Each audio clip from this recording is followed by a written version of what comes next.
Hello, my name is Xavier Petet. I'm an M&A partner at White Case in the EMEA private equity practice with 15 years of experience in structuring, negotiating, and closing transactions on behalf of financial sponsors mostly. And we are here today with Estelle to discuss the recent developments of management packages in France. Hello, my name is Estelle Philippi. I'm a tax partner at White Case. I have a broad area of practice, including tax litigation, estate planning, and a specific focus on tax structuring of deals. And before we get into the details, I would like to quickly come back on some basic concepts and try to answer a couple of questions. Why are management packages so critical in the success of a PE deal? And why has the role and position of management team become central in sell-side processes involving private equity bidders especially? The short answer to that is obvious. Number one, investors need management to deliver the business plan and to create value in order for the investors to achieve their return on investment, whether it's by reference to a money multiple or an IRR. And number two, given the relatively short period of time of the investment cycle, generally a few years, time to deliver value is of the essence. Given these parameters, the critical element is to ensure that the interests of the management team are fully aligned to those of the sponsor. And how do we reach this? By ensuring that the managers and the investors are equity partners, equally interested on the value creation journey. And to practically do that, the easy way is basically to require management to invest alongside the sponsor within the same terms and proportions. This means that managers would invest in the same institutional strip as the sponsor, being generally a mix of debt and equity instruments. This is called the pari passu investment, and it's a very powerful way to align interests of the management and the ones of the sponsor. But it comes with a price tag. And by definition, managers do not have the same financial surface as PE funds, especially in the context of a primary buyout deal. The first way to get around that is to work on the allocation of instrument types and allow management to have a greater portion of equity instruments as opposed to debt instruments, which have fixed rate returns, in order for managers to capture a bigger share of the upside post-payment of the fixed rate instruments. As a result of this, to the extent the deal exit proceeds exceed the return of the debt instruments, the increment of value will, in proportion, go into the manager's pocket to a larger extent than the sponsors. This is called the sweat equity mechanism, and it is one of the main ways to incentivize managers in management equity packages. The second main way to do this is by using what we call the ratchet mechanism. Management subscribe to equity instruments, it could be options, warrants, preferred shares, that would give right upon exit to a greater allocation of the capital gain, depending on the performance level reached on exit, generally calculated based on achieved money multiple and or IRR. So this is basically how management equity packages are structured. In most instances, sponsors will implement a mix of those mechanisms, and especially in France, a mix of instruments to be paid in cash and instruments issued for free. We'll come back to that later. One of the critical elements to bear in mind when a MEP is negotiated is the key position of management teams and the leverage they have on most deals. It's particularly true in the French market, where management packages are often considered quite generous, by comparisons to the ones offered on the other side of the English Channel, for instance.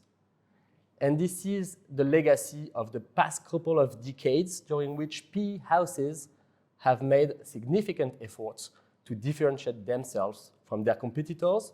First, the industrial and strategic players, and second, the other financial sponsors, and have offered very good terms of reinvestment and incentive mechanisms to managers. Today, in France, the management package term sheet clearly forms part of the key documentation on which bidders will have to position themselves very early in the process. And it's not unusual to see management have a real say in the exit decision making. The definition of a good management incentive package is not uniform, but there is at least one element that all managers are looking for: a minimum certainty as regards the tax treatment to be applied to their package. While no one can anticipate the legislative evolution between entry and exit, all investors, including the managers, are keen to know how their gain will be taxed. In particular, it is important for a French taxpayer to know if he will be taxed on salary with an overall tax burden of almost 65%, or on capital gain with an overall tax burden not exceeding 34%. The tax qualification of the gain is also crucial for the sponsor. While a capital gain has no tax impact for the project company or for the sponsor, a salary implies social security contribution to be paid by the project company. And in France, these contributions amount to 40% of the proceeds at stake.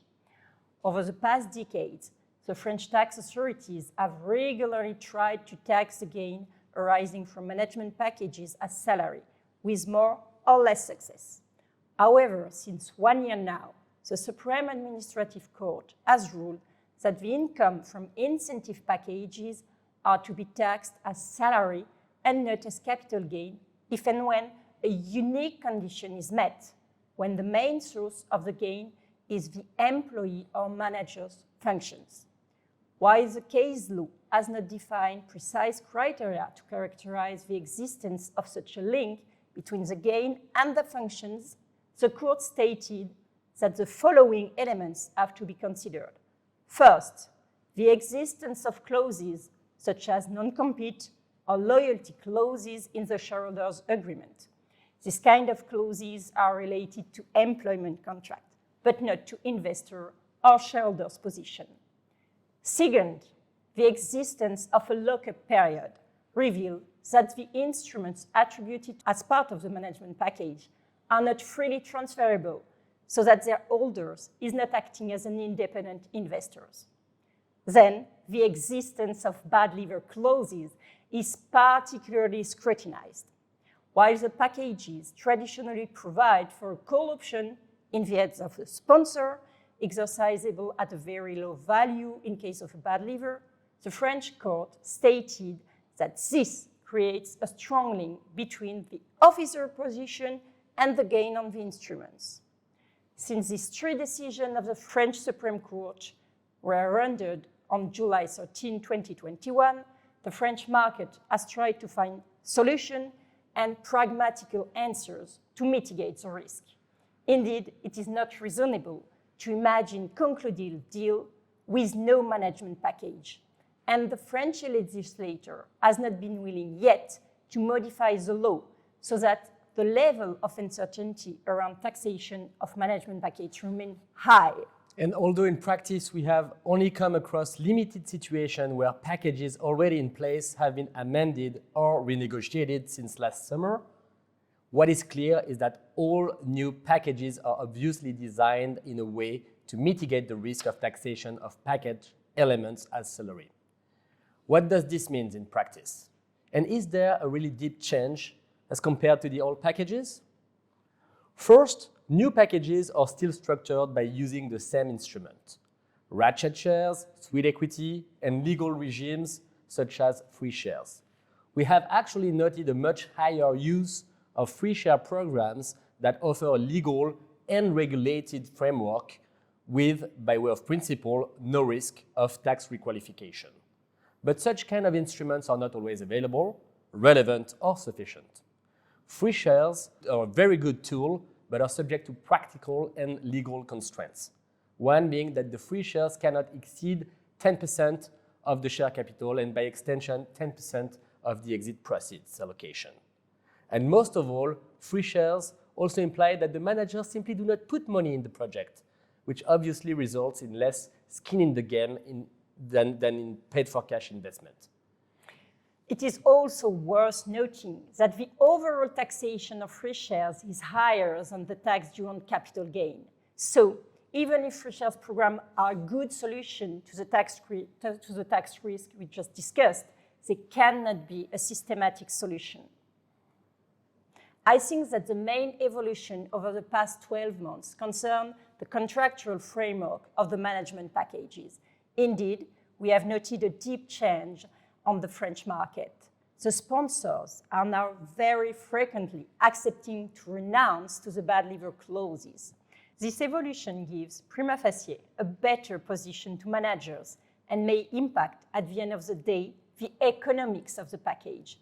Indeed, even if a call option in case of a departure can be kept by the sponsor, the exercise price is now frequently computed on the basis of the fair market value of the instruments. And this evolution requires sponsors to understand and assess the risk at stake and to make a shift from their traditional position to a new model, where the baseline is that equity instruments of the departed managers are to be purchased by reference to their fair market value, independent of the liver event, as mentioned by Estelle. This is a cultural change which also has a huge impact on the negotiation dynamics. Most practitioners on the French market agree that it's possible to apply a certain discount on such fair market value, and we now increasingly see discounted fair market value liver clauses drafted on a one-size-fits-all basis, whatever the cause of the liver.